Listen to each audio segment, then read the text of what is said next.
नमस्कार मित्रों, मेरा नाम आशुतोष शुक्ला है और यूनिवर्सल एकेडमी पहली बार आप देखेंगे डिजिटल प्लेटफॉर्म पे शिक्षण को लेकर आ रही है, जिसमें मैं आप लोगों को भूगोल से परिचित कराऊंगा। और आप जानते हैं कि भूगोल दो भागों में है, एक तो वैश्विक भूगोल और एक है भारत का भूगोल। क्योंकि हम भारत में रहते हैं तो सबसे ज़्यादा प्रश्न भारत के भूगोल से बनता है। आइए आज जानते हैं कि भूगोल को हम कैसे अध्ययन करेंगे परीक्षा के दृष्टिकोण से।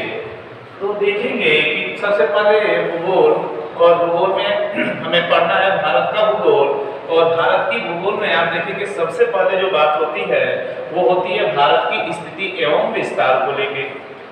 प्रश्न ये उठता है कि भारत की स्थिति एवं विस्तार को हम कैसे समझेंगे या कैसे एग्जाम के दृष्टिकोण से पढ़ेंगे, इसको लेके एक संशय है। तो हम इसे पहले दो भागों में बांटेंगे। आप देखिए यहाँ पे भारत की स्थिति एवं विस्तार को पहले हम महाद्वीप में देखेंगे और महाद्वीप के साथ साथ हम विश्व स्तर पे भी देखेंगे कि कैसे भारत की स्थिति एवं विस्तार को जाना जाए।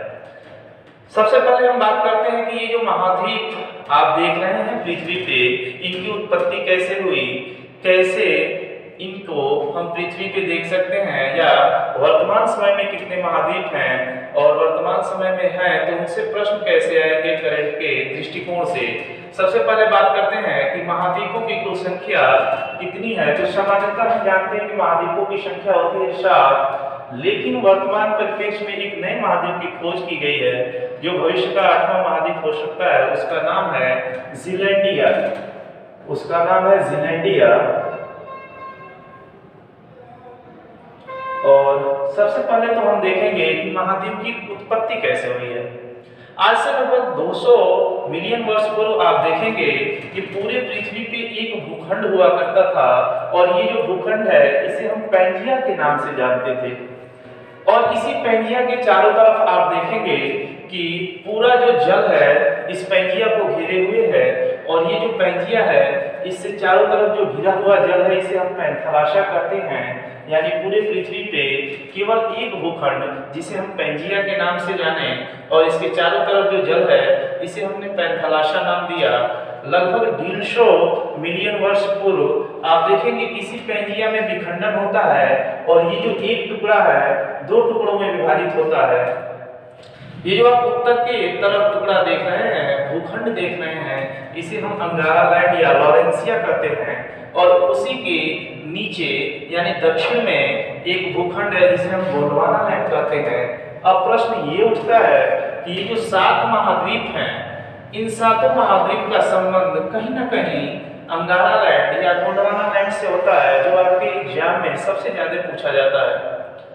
आप जानते हैं कि जब ये एक भूखंड टूटा तो इसके बीच में भी एक क्षेत्र का निर्माण हुआ, एक पतला लंबा और सकरा क्षेत्र का निर्माण हुआ जिसे हम टेथिस भूसंतति के नाम से जानते हैं।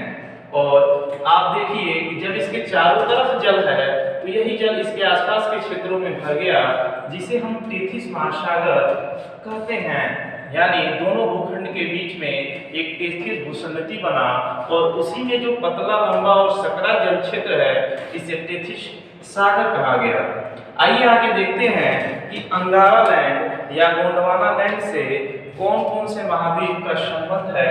तो यहाँ पे एक बार हम फिर पृथ्वी की संरचना बनाते हैं और इसमें थोड़ा सा जानने का प्रयास करते हैं कि किस महाद्वीप का संबंध किस भूखंड से है।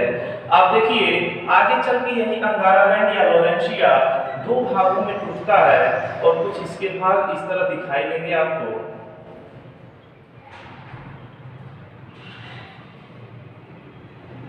और इसके बीच में सामान्यतः आप लोग परिचित हो चुके हैं कि एक पतला लंबा जो जल क्षेत्र है इसे हम टेथिस सागर के नाम से जानते हैं। नीचे का जो गोंडवाना लैंड है ये 4 टुकड़ों में विभाजित होता है। यहाँ आप देखेंगे एक टुकड़ा कुछ इस प्रकार से दिखाई देगा, और एक ऐसे इसके पूर्व साइड में एक टुकड़ा कुछ इस प्रकार, और एक टुकड़ा नीचे।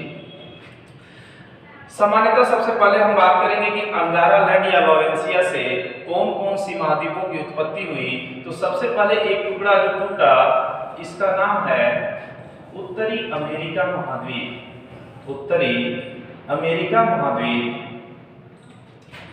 इसे हम यूरेशिया के नाम से जानते हैं। आगे चल के यही यूरेशिया दो भागों में टूटेगा और ये जो यूरेशिया है दो भागों में टूट के एक एशिया महाद्वीप और एक यूरोप महाद्वीप की उत्पत्ति कर देगा। तो इसका एक टुकड़ा यूरोप महाद्वीप बनेगा और एक टुकड़ा एशिया महाद्वीप के नाम से जाना जाएगा। तो सामान्यतः इस बात से हम परिचित हो चुके हैं कि ये जो हमारा अंगारालैंड या लॉरेंसिया है तीन महाद्वीपों में टूटा और वो जो तीन महाद्वीप हैं एक आप देखिए उत्तरी अमेरिका, एक यूरोप महाद्वीप और एक एशिया महाद्वीप। आगे चल के गोंडवाना लैंड भी टूटता है चार महाद्वीपों में। एक आप देखिए पश्चिम, इसके पश्चिम एक ये जो भूखंड देख रहे हैं इसको कहा गया दक्षिणी अमेरिका महाद्वीप, दक्षिणी अमेरिका महाद्वीप। आप देखिए इसको, इस महाद्वीप का नाम है अफ्रीका महाद्वीप। ये ऑस्ट्रेलिया महाद्वीप है, ऑस्ट्रेलिया, और नीचे अंटार्कटिका, अंटार्कटिका महाद्वीप। यानी सामान्यतः ये जो आप सात महाद्वीप देख रहे हैं तीन का संबंध अंगारालैंड से या लॉरेंसिया से और चार का संबंध गोंडवाना लैंड से। आपसे प्रश्न एग्जाम में पूछा जाता है कि एशिया महाद्वीप का संबंध किस भूखंड से है, तो एशिया महाद्वीप का संबंध उत्तरी, आप देखिए उत्तरी जो भूखंड था उसका नाम है अंगारालैंड या लॉरेंसिया। तो आप ऑप्शन में अंगारालैंड या लॉरेंसिया को टिक करेंगे। अगर आपसे पूछे कि यूरोप महाद्वीप का संबंध किससे है, अंगारालैंड या लॉरेंसिया, उत्तरी अमेरिका का संबंध किससे है, तो अंगारालैंड या लॉरेंसिया से। अब हम बात करेंगे कि ये जो गोंडवाना लैंड है इससे कौन कौन से महाद्वीप बने, तो ऑस्ट्रेलिया महाद्वीप, अफ्रीका महाद्वीप, अंटार्कटिका महाद्वीप और दक्षिणी अमेरिका महाद्वीप। सामान्यतः हम बात कर रहे हैं भारत की स्थिति एवं विस्तार के बारे में। तो हम जानते हैं कि भारत का जो संबंध है वो एशिया महाद्वीप से है। तो कहीं ना कहीं हमें जब भी इसकी स्थिति एवं विस्तार को जानना होगा तो एशिया महाद्वीप को हमें अध्ययन करना होगा। वैसे हम जब भी महाद्वीपीय आधार पर भारत की स्थिति एवं विस्तार को देखेंगे तो एशिया महाद्वीप को पढ़ेंगे। अब ये बात आती है कि ये जो महाद्वीप हैं इनको जनसंख्या के आधार पे क्या क्रम हो सकते हैं और कैसे एग्जाम में प्रश्न आ सकते हैं, और आप देखेंगे क्षेत्रफल के आधार पे भी आपके प्रश्न पूछे जा चुके हैं। तो आइए देखते हैं कि इनका क्रम क्या है।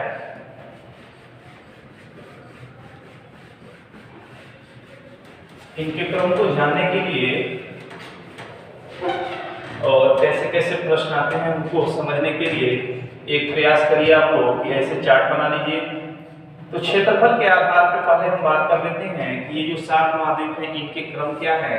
तो क्षेत्रफल के आधार पर बात करें तो सबसे बड़ा महाद्वीप है एशिया महाद्वीप, इसके बाद आता है उत्तरी अमेरिका, उत्तरी अमेरिका के बाद आएगा आपका दक्षिणी अमेरिका, दक्षिणी अमेरिका के बाद अंटार्कटिका, अंटार्कटिका महाद्वीप के बाद आप देखेंगे यूरोप और सबसे छोटा ऑस्ट्रेलिया। यानी ये जो आप 7 महाद्वीप देख रहे हैं इनका क्षेत्रफल के आधार पे, सॉरी यहाँ पे एक अफ्रीका महाद्वीप छूट गया है, अफ्रीका। यानी सबसे बड़ा जो महाद्वीप है वो एशिया महाद्वीप है, उसके बाद अफ्रीका महाद्वीप, उत्तरी अमेरिका, दक्षिणी अमेरिका, अंटार्कटिका, यूरोप और ऑस्ट्रेलिया। आपसे प्रश्न पूछेगा कि सबसे बड़ा क्षेत्रफल के दृष्टिकोण से कौन सा महाद्वीप है, एशिया महाद्वीप, सबसे छोटा ऑस्ट्रेलिया महाद्वीप। लेकिन इन महाद्वीपों में एक ऐसा भी महाद्वीप है जहां से सबसे ज्यादा प्रश्न आते हैं, वो है अंटार्कटिका महाद्वीप। ऐसा क्या है इस महाद्वीप पे जो बार बार एग्जाम में प्रश्न बनाता है, आप ध्यान से देखिएगा। यह एकमात्र ऐसा महाद्वीप है जहाँ पे जीवन संभव नहीं है, और इसके जीवन संभव न होने का कारण है यहाँ पे 1.5 किलोमीटर, 1.5 किलोमीटर मोटी बर्फ की चादर पूरे महाद्वीप को घेरे हुए है और इसी के कारण यहाँ पे कोई जीवन नहीं है। और आप देखेंगे ये वैज्ञानिक अनुसंधानों का केंद्र रहा है। वैश्विक देश यहाँ पे अलग अलग जगह वैज्ञानिक अनुसंधान लगा चुके हैं, उसमें भारत का भी 3 वैज्ञानिक अनुसंधान यहाँ खोला गया है। आगे जब हम अंटार्कटिका महाद्वीप को पढ़ेंगे तो इसे विधिवत रूप से इसके बारे में जानेंगे। पहले ये बात आपसे पूछे गया एग्जाम में कि ऐसा कौन सा महाद्वीप है जिसे श्वेत महाद्वीप कहते हैं, तो अंटार्कटिका महाद्वीप हो जाएगा। ऐसा कौन सा महाद्वीप है जिसे वैज्ञानिक महाद्वीप के नाम से या वैज्ञानिक अनुसंधानों का महाद्वीप कहा जाता है, तो अंटार्कटिका महाद्वीप हो जाएगा। तो सामान्यतः ये आपके 7 महाद्वीप क्षेत्रफल के हिसाब से आप देखिए इनका क्रम है। आइए जानते हैं कि जनसंख्या के आधार पे इनका क्रम क्या है। जनसंख्या के आधार पे बात करें तो यहाँ पे भी एशिया सबसे बड़ा है। एशिया के बाद आप अफ्रीका को देखेंगे, अफ्रीका के बाद यूरोप को देखेंगे, यूरोप के बाद आप उत्तरी अमेरिका का क्रम पाएंगे, उत्तरी अमेरिका के बाद दक्षिणी अमेरिका, दक्षिणी अमेरिका के बाद लास्ट में आपका ऑस्ट्रेलिया है। और आप सभी लोग इस बात से परिचित हो गए हैं कि एशिया क्षेत्रफल व जनसंख्या दोनों आधार पे सबसे बड़ा है और ऑस्ट्रेलिया क्षेत्रफल और जनसंख्या दोनों आधार पे सबसे छोटा है। अंटार्कटिका महाद्वीप पे जब जीवन संभव नहीं है तो इसे हम जनसंख्या के आधार पे नहीं लगाते। आइए अब हम वैश्विक स्तर पे भारत की स्थिति एवं विस्तार को जानने का स्रोत ढूंढते हैं। आखिर ऐसा कौन सा पैमाना है जिसे हम इसके बारे में जान सकते हैं। तो हमारे पास 2 आधार है। पहला जो आधार है वह है अक्षांश। अक्षांशीय आधार पे हम भारत की स्थिति एवं विस्तार को देखेंगे और दूसरा जो आधार है वो देशांतरी आधार है। यानी अक्षांशीय व देशांतरी आधार पे हम भारत की स्थिति एवं विस्तार को देखेंगे। आइए पहले हम अक्षांश को समझते हैं, फिर उसमें हम देखेंगे कि भारत की स्थिति कैसे हम अक्षांशीय व देशांतरी आधार पे तय कर पाएंगे। तो सबसे पहले हम बात करेंगे अक्षांशों को कैसे समझा जाए और ये जो अक्षांश हैं आखिर पृथ्वी पे क्यों खींचे गए हैं। सबसे पहले बच्चों में ये जानने की बहुत उत्सुकता होती है कि आखिर अक्षांश होते क्या हैं। तो पहले हम बात करेंगे अक्षांश और आखिर अक्षांश पृथ्वी पे क्यों खींचा गया। तो आप देखेंगे अक्षांश का तात्पर्य या अक्षांश ऐसी काल्पनिक पृथ्वी पे खींची गई हैं जिनके माध्यम से हम पृथ्वी पे किसी भी स्थान या कटिबंधों का निर्धारण कर सकते हैं। तो अक्षांश का अभिप्राय स्थान या कटिबंधों का निर्धारण है। अक्षांश या कटिबंधों का निर्धारण करना। तो सबसे पहले इसके अभिप्राय को समझते हैं। इसका अभिप्राय है स्थान या कटिबंधों का निर्धारण करना। यानी जब भी आपको पृथ्वी पे किसी स्थान या किसी क्षेत्र का निर्धारण करना होगा तो सबसे पहले आपको अक्षांशों को समझना पड़ेगा। पहले ये बात कर लें कि ये जो अक्षांश हैं ये पृथ्वी पे कैसे खींचे गए हैं और इनसे कैसे प्रश्न आते हैं। तो मैं एक पृथ्वी का ग्लोब बनाता हूँ और सामान्यतः आप देखेंगे ये ग्लोब है। ग्लोब का मतलब पृथ्वी का प्रतिरूप और पृथ्वी जैसे ही एक प्रतिरूप है। और आप देखिए यहाँ से इसके बीचों बीच एक रेखा गुजरती है। इस रेखा का नाम है 0 डिग्री। सामान्यतः इस बात से आप लोग परिचित हैं कि पृथ्वी एक जियोइड शेप है और इसके बीचों बीच एक रेखा गुजरती है जिसका नाम 0 डिग्री। इसी को हम भूमध्य रेखा कहते हैं। इसी को भूमध्य रेखा या इसी को हम विषुवत रेखा कहते हैं। विषुवत रेखा आप अंग्रेजी में बात करेंगे तो इसी को इक्वेटर कहते हैं। आखिर 0 डिग्री भूमध्य रेखा विषुवत रेखा से कैसे प्रश्न पूछे जा सकते हैं। सबसे पहले ये जानते हैं कि पृथ्वी के बीचों बीच जो रेखा रेखा गुजरती है उसे 0 डिग्री कहते हैं। ये पृथ्वी को 2 गोलार्धों में बांटती है, उत्तरी गोलार्ध और दक्षिणी गोलार्ध। यानी पृथ्वी के मध्य से गुजरने के कारण इसे भूमध्य रेखा कहा जाता है। ऐसा क्या कारण था कि इसलिए हम विषुवत रेखा भी कहते हैं। तो आप जानते हैं कि पृथ्वी एक ग्रह है और यह सूर्य के सापेक्ष गति करती है और अपने अक्ष पे भी झुकती है। तो सूर्य की जो किरणें हैं पृथ्वी पे कहीं लंबवत कहीं तिरछी पड़ती हैं। उसी आधार पे पृथ्वी को कटिबंधों में बांटा गया है। और पहले हम देखते हैं कि भूमध्य रेखा का नाम विषुवत रेखा क्यों पड़ा। तो इस प्रश्न को जानने के लिए आपको 2 तिथि याद करना पड़ेगा। ये सूर्य के सापेक्ष लंबवत किरणें पृथ्वी के भूमध्य रेखा पे पड़ती हैं 23 सितंबर और 21 मार्च। सामान्यतः इस बात से आप लोग परिचित होंगे कि सूर्य जो है 6 माह उत्तरी गोलार्ध और 6 माह दक्षिणी गोलार्ध में रहता है। लेकिन सूर्य की जो लंबवत किरणें हैं, सीधी सीधी किरणें हैं, वो कर्क रेखा और मकर रेखा के बीच में पड़ता है। एक स्थिति ऐसी भी आती है जब सूर्य की किरणें विषुवत रेखा पे पड़ती है। वह स्थिति होती है 23 सितंबर और 21 मार्च, जब सूर्य विषुवत रेखा पे लंबवत चमकता है। सूर्य की सीधी सीधी किरणें भूमध्य रेखा या 0 डिग्री पे पड़ती हैं। तो दोनों गोलार्धों में जो समयावधि होता है वो समान होता है। और इसी समानता के कारण आप देखेंगे 23 सितंबर और 21 मार्च के दिन को विषुव दिन कहा जाता है। और आप देखिए इसी विषुव दिन के कारण भूमध्य रेखा को हम विषुवत रेखा के नाम से भी जानते हैं। तो सामान्यतः इस बात से आप लोग परिचित हो गए कि क्यों हम 0 डिग्री को विषुवत रेखा कहते हैं। आइए अब जानते हैं ये जो अक्षांश रेखाएं हैं कैसे खींची जाती हैं और इनसे संबंधित इसकी परिभाषा से कैसे प्रश्न परीक्षाओं में पूछा जाता है। तो आप देखिए भूमध्य रेखा जो है पृथ्वी के बीचों बीच जा रही है और इसके बीच में यानी पृथ्वी के बीच में पृथ्वी का केंद्र स्थित है। इसी केंद्र से हम अक्षांशों की परिभाषा निर्धारित करेंगे। आइए देखते हैं कि अक्षांश की परिभाषा क्या हो सकती है। सबसे पहले हम देखेंगे कि भूमध्य रेखा के केंद्र से आप दोनों गोलार्धों में उत्तरी गोलार्ध एवं दक्षिणी गोलार्ध में समान डिग्री के चाप खींचेंगे। हमेशा याद रखिएगा जब भी चाप खींचा जाएगा वो समान डिग्री का होगा।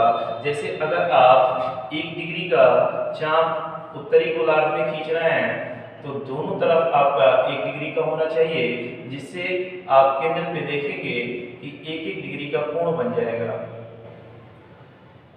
जब भी हम चाप खींचेंगे वो समान डिग्री के होंगे और दोनों गोलार्धों में आप खींच सकते हैं।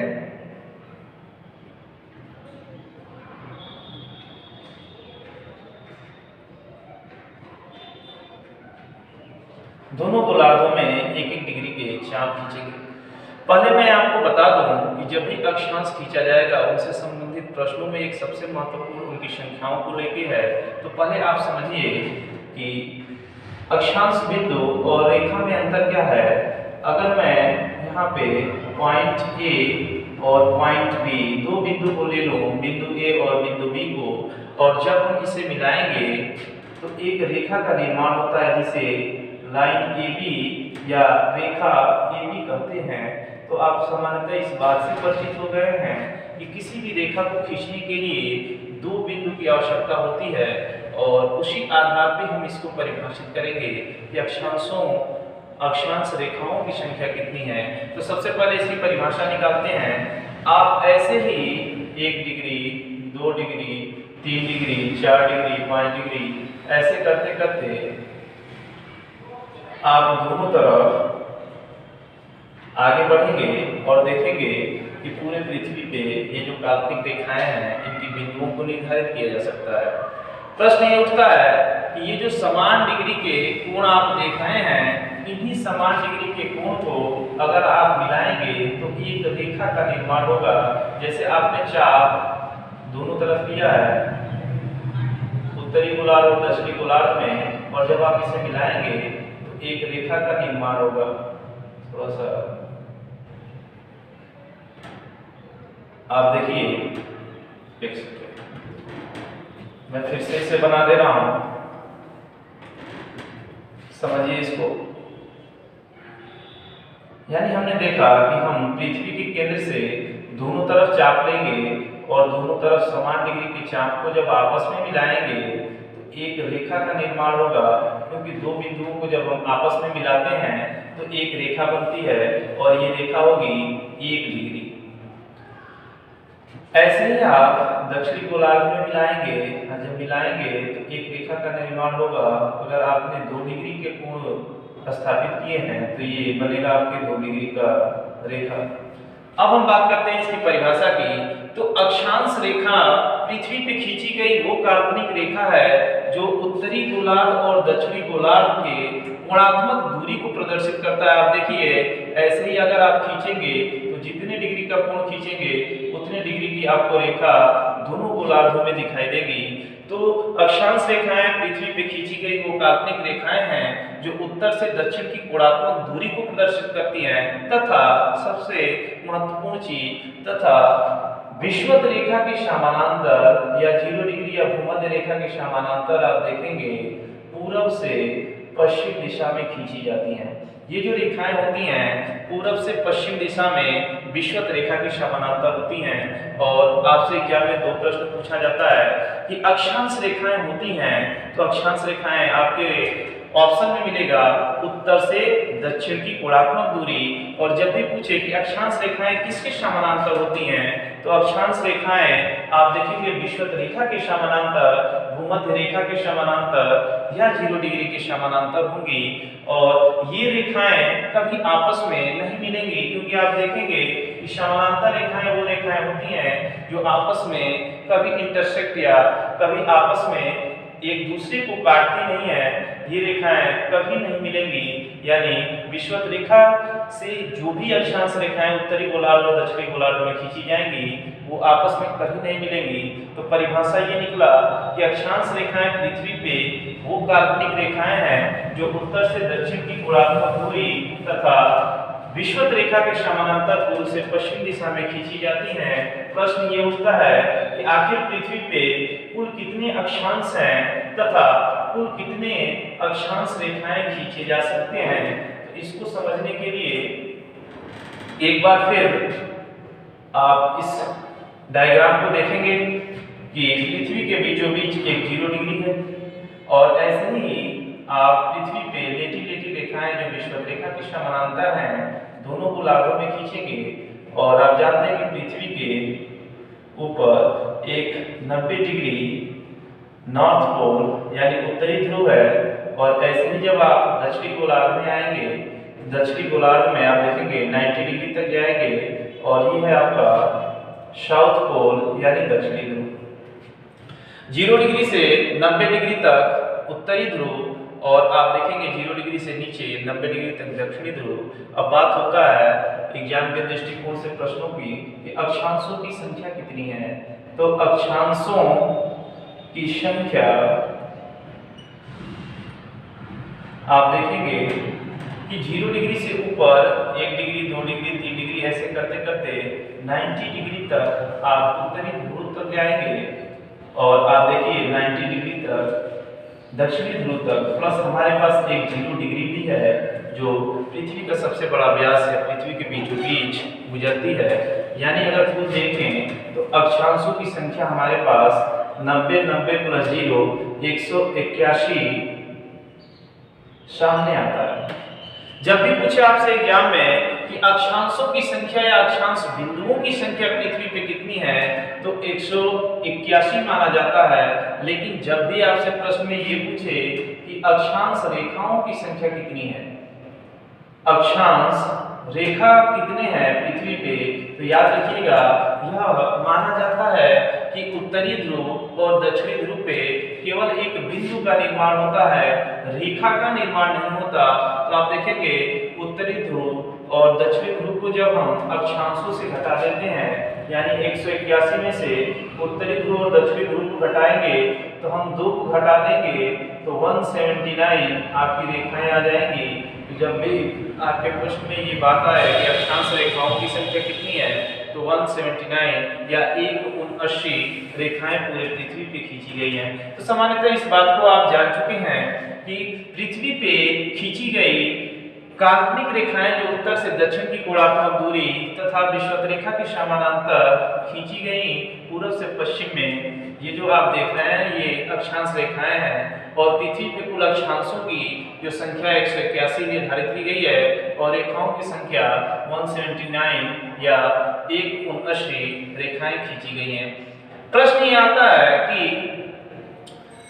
अक्षांशों का काम स्थान या कटिबंधों का निर्धारण करना है, तो पृथ्वी पे ऐसे कितने कटिबंध निर्धारित किए गए हैं, ऐसे कितने क्षेत्र निर्धारित किए गए हैं, उनका आधार क्या है और उनसे प्रश्न कैसे आते हैं, इनको जरा हम देख लेते हैं कि आखिर पृथ्वी को कुल कितने अक्षांश कटिबंधों में बांटा गया है। और यहाँ से सबसे ज्यादा एग्जाम में प्रश्न पूछे जाते हैं। आइए देखते हैं कि पृथ्वी को कुल कितने कटिबंधों में बांटा गया है। आप जानते हैं कि पृथ्वी अपने अक्ष पे 23.5 डिग्री झुकी हुई है और इसी झुकाव के कारण पृथ्वी पे कुछ गतियां भी हैं। पृथ्वी अपने अक्ष पे जब घूमती है तो उसे दैनिक गति, गुणन गति या परिभ्रमण कहा जाता है, जिसके कारण पृथ्वी पे दिन रात होता है और पृथ्वी अपने अक्ष पे 24 घंटे में घूम जाती है। अगर आप बात करेंगे कि पृथ्वी जो है ग्रह है और हमारे सौरमंडल का प्रधान तारा सूर्य है, तो पृथ्वी सूर्य का भी चक्कर लगाती है और इसके चक्कर लगाने से पृथ्वी पे कुछ परिवर्तन होते हैं। और आप देखेंगे कि जब पृथ्वी सूर्य का चक्कर लगाएगी तो उसे परिक्रमण गति कहते हैं, जो बार बार पूछा जाता है। और जब पृथ्वी सूर्य का चक्कर लगाएगी तो पृथ्वी पे ऋतु परिवर्तन होता है और आप देखेंगे इसी ऋतु परिवर्तन में जब पृथ्वी चक्कर लगाती है तो इसे परिक्रमण काल कहा जाता है। अब हम बात करेंगे कि पृथ्वी पे कुल कितने कटिबंध निर्धारित किए गए हैं। तो सबसे पहले आप एक 0 डिग्री भूमध्य रेखा, या आप देखेंगे इसी का नाम विषुवत रेखा है, खींचा जाएगा। पृथ्वी अपने अक्ष पे 23.5 डिग्री झुकी है और सूर्य जो है 6वां उत्तरी गोलार्ध और 6वां दक्षिणी गोलार्ध में रहता है। तो आप देखेंगे पृथ्वी पे इसी के सापेक्ष 23.5 डिग्री उत्तरी अक्षांश खींचा गया है, जिसे हम कर्क रेखा के नाम से जानते हैं। इसी के ऊपर आप देखेंगे 66.5 डिग्री उत्तरी अक्षांश, जिसे हम आर्कटिक वृत्त के नाम से जानते हैं। और ऊपर 90 डिग्री उत्तरी ध्रुव। ऐसे ही जैसे उत्तरी गोलार्ध में है, ऐसे ही दक्षिणी गोलार्ध में भी अक्षांश रेखाएं खींची गई हैं। 23.5 डिग्री दक्षिणी अक्षांश रेखा को हम मकर रेखा के नाम से जानते हैं। कभी कभी एग्जाम में इनका इंग्लिश वर्जन पूछ देता है, तो याद रखिएगा भूमध्य रेखा को हम इक्वेटर कहते हैं, कर्क रेखा को ट्रॉपिक ऑफ कैंसर कहते हैं और मकर रेखा को ट्रॉपिक ऑफ कैप्रिकॉर्न कहेंगे। तो 23.5 डिग्री दक्षिणी अक्षांश को हम मकर रेखा के नाम से जानेंगे। और आप देखिए इसी के सापेक्ष इसके नीचे 66.5 डिग्री दक्षिणी अक्षांश को हम अंटार्कटिक वृत्त के नाम से जानते हैं, अंटार्कटिक वृत्त। अब प्रश्न ये उठता है कि आखिर ये अक्षांश रेखाएं क्यों खींची गई हैं और कैसे इनसे हम पृथ्वी पे कटिबंधों का निर्धारण करेंगे।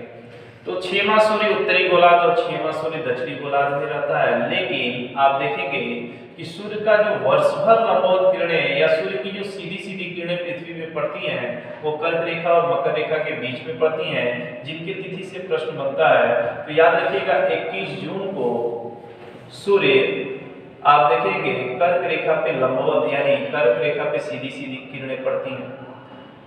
23 सितंबर और 21 मार्च 23 सितंबर और 21 मार्च को सूर्य की सीधी सीधी किरणें भूमध्य रेखा पे पड़ती हैं और 22 दिसंबर को सूर्य की जो किरणें हैं वो मकर रेखा पे पड़ती हैं। तो आप जानते हैं कि सूर्य का पृथ्वी पे जहाँ सीधी सीधी किरणें पड़ेंगी वहाँ का जो स्थान होगा वो गर्म होगा। इसी कारण पृथ्वी पे कर्क रेखा और मकर रेखा के बीच में जो क्षेत्र बनता है यह बनता है उष्ण कटिबंध। उष्ण कटिबंध क्षेत्र का निर्माण पृथ्वी पे कर्क रेखा और मकर रेखा के बीच में होता है। सूर्य की किरणें आप देखेंगे कि 23.5 डिग्री उत्तरी अक्षांश से 66.5 डिग्री उत्तरी अक्षांश या 23.5 डिग्री दक्षिणी अक्षांश से 66.5 डिग्री दक्षिणी अक्षांश के बीच में इनकी किरणें सीधी सीधी न पड़ के तिरछी तिरछी पड़ती हैं। यानी तिरछी किरणों के कारण यहाँ जो क्षेत्र बनता है उपोष्ण या शीतोष्ण कटिबंध बनता है। उत्तरी उपोष्ण या शीतोष्ण कटिबंध और इसी के सापेक्ष नीचे भी दक्षिणी उपोष्ण या शीतोष्ण कटिबंध। जब सूर्य उत्तरी गोलार्ध में रहता है तो आप देखेंगे आर्कटिक वृत्त के आसपास के क्षेत्र में उष्ण कटिबंध बनेगा, थोड़ा सा गर्मी बनेगा। क्यों? क्योंकि उपोष्ण में उष्ण भी छिपा है और शीतोष्ण में भी उष्ण छिपा है। यानी इन क्षेत्रों में ठंडक की स्थिति भी रहेगी और गर्मी की कब रहेगी?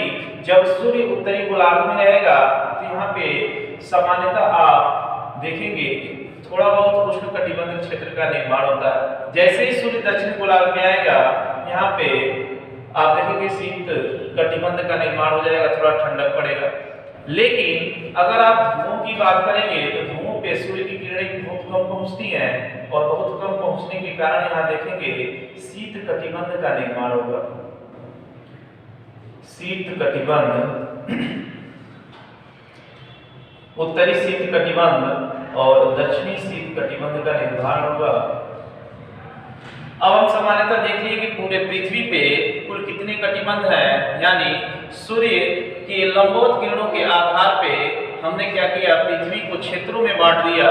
जब भी सूर्य की बात की जाएगी कि कहाँ लंबवत किरणें इसकी पड़ती हैं तो आप देखिए कर्क रेखा और मकर रेखा के बीच में 21 जून को कर्क रेखा, 23 सितंबर और 21 मार्च को विषुवत रेखा और 22 दिसंबर को मकर रेखा पे सूर्य की लंबवत किरणें पड़ने के कारण ये जो क्षेत्र का निर्माण होता है यहाँ पे तापमान अधिक होने के कारण इसे उष्ण कटिबंध कहते हैं। आप देखेंगे कर्क रेखा और आर्कटिक वृत्त के बीच में ये जो सूर्य की किरणें हैं ये तिरछी पड़ती हैं जिसके कारण उपोष्ण या शीतोष्ण कटिबंध। और आप देखिए मकर रेखा और अंटार्कटिक वृत्त में भी वही स्थिति होगी, उपोष्ण या शीतोष्ण कटिबंध। ध्रुवों पे आप देखेंगे सूर्य की किरणें कम पहुंचती हैं जिससे शीत कटिबंध का निर्माण होता है। प्रश्न कैसे आपके एग्जाम में पूछा जाएगा, थोड़ा इससे देखिए। आपसे पूछा जाएगा कि अगर आप विषुवत रेखा से ध्रुवों की तरफ जाएंगे तो तापमान में क्या परिवर्तन होगा? तो याद रखिएगा जब भी आप विषुवत रेखा से ध्रुवों की तरफ जाएंगे तो तापमान पहले बढ़ेगा। आप देखिए फिर जैसे ही आप कर्क रेखा से ऊपर जाएंगे कुछ घटेगा और ध्रुवों पे जाएंगे तो तापमान तेजी से घटने लगेगा जिसके कारण तापमान में गिरावट होगा। अगर आप भूमध्य रेखा से ध्रुवों की तरफ जाएंगे तो तापमान घटेगा। दूसरा प्रश्न कि अगर आप ध्रुवों से भूमध्य रेखा की तरफ आएंगे तो तापमान क्या होगा? तापमान बढ़ेगा। दूसरा प्रश्न कि अगर आप भूमध्य रेखा से आप ध्रुवों की तरफ जाएंगे तो जैव विविधता में क्या परिवर्तन होगा?